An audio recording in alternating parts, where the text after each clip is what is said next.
Hello viewers, in today's video, I'm going to teach you the steps to switch from AT&T to Visible.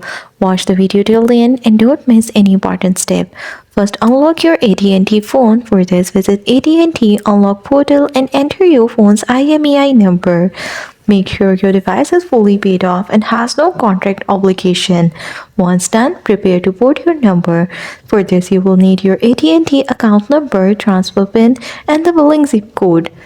Then sign up for Visible. Go to the Visible website and select a plan. You can choose either Unlimited or Visible Plus.